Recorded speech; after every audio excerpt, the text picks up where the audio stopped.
srcu, zaradi tega, ker znanost in umetnost sta od nekdaj korakala skupaj.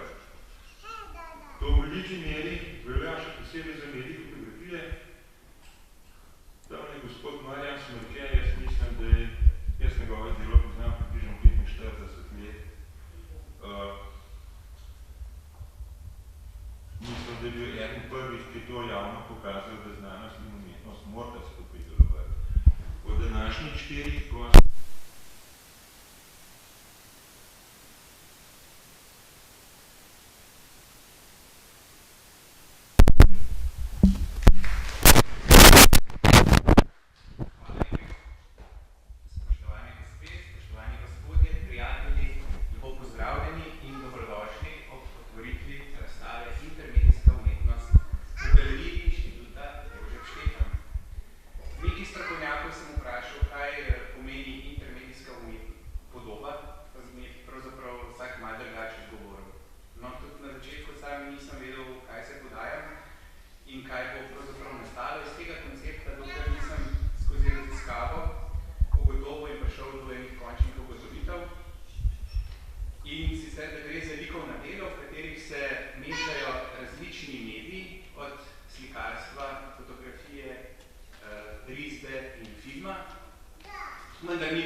Uroš Abram je nova zvezda sabo praško šolo. S svojim težavnim postopkom izdelave fotografije prepričal marsikaterega evropskega kustosa. Uroš je te fotke posnel z usti.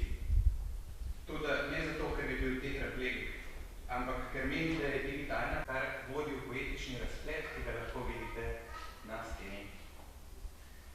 Na najbolj nenavadnem likovnem smislu je projekt Ekola, nanizanka v 25 delih z ekološkim poučnim nabojem in z veliko mero humorja.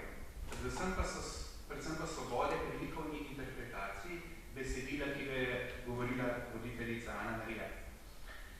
Tega so s svojimi risbami opremili 4 risarji: Boštjan Kavčič, Dejan Paposek, Tomislav Gangel in Margareta Selena, ki je edina danes z nami. Potem je njihove risbe Boštjan vnesel v flash in jih z afterjem zmontiral posrečeno celoto z voditeljico. Izseki oziroma slike iz te nanizanke pa so razstavljeni zgore. 4 vrste, 4 slika, 4 risarji. No, v začetku sem mislil, da bo vključena na razstavo Ekola, da ne bo Ekola, ampak Boštjanov projekt E-projekt. To pa je telefonska aplikacija, ki jo je razvil, tako da se vsak ustvari svojo lastno poezijo in vizualno podobo z glasbeno podlago, ki izhaja iz kosovih konsov in kovovih mask. Tako kot v Ekoli je bila ideja pri E-projektu ta, da je hotel najti izhod iz umetniškega sveta, muzejev, galerij, da si vsak ustvari neko svojo neodvisno institucijo umetnosti. In tudi tam so bili zelo svobodni pri svoji interpretaciji, zato so jih na televiziji Slovenije cenzurirali, celoten posnetek tega pa je na YouTubeu pohranjen in je tam tudi naslov. Spoštovani gostje, naše društvo prikazujemo raznoliko umetnost in hvala, ker to cenite. Naši razstavljalci in umetniki si zaslužijo priznanje za veliko delo in vztrajanje v tem poklicu, ki ne prinaša velikih zaslužkov. Zato vas, draga publika, naprošam, da okolikor so vas prepričali, vam dali nekaj, kar lahko nosite pod svojim srcem, da jih priporočite pri svojih znancih in prijateljih. Sprašujem vas tudi, kakšen bi bil svet brez umetnosti, brez filmov, glasbe, fotografij, poeziji, romanov, oziroma kakšen bo svet v neoliberalni agendi samo s takimi filmi, kot so Seks v mestu, Lady Gaga, fotografijami z billboardov in poezijo, ki jo pripovedujejo pripovedovalci avtomobilskih reklam. Si res želimo, da gre vse na trg in da naslednji dan propade, če ni tako razumljivo in nima dovolj marketinške podobe? Podpore, spoštovani obiskovalci, dragi prijatelji, naj uporabim besede predsednika Kennedyja v novem kontekstu. Vprašajte se, kaj lahko vi storite za umetnost, ne le kaj umetnost lahko naredi za vas.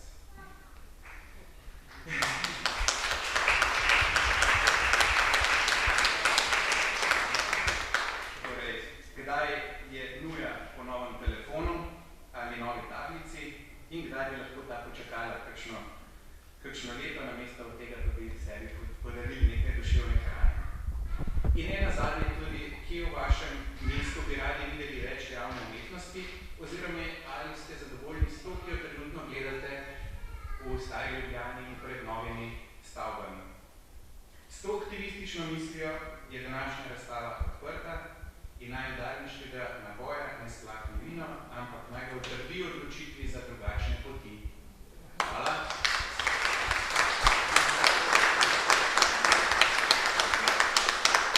Vabim tudi, da se mi pridružijo razstavljalci, ki so danes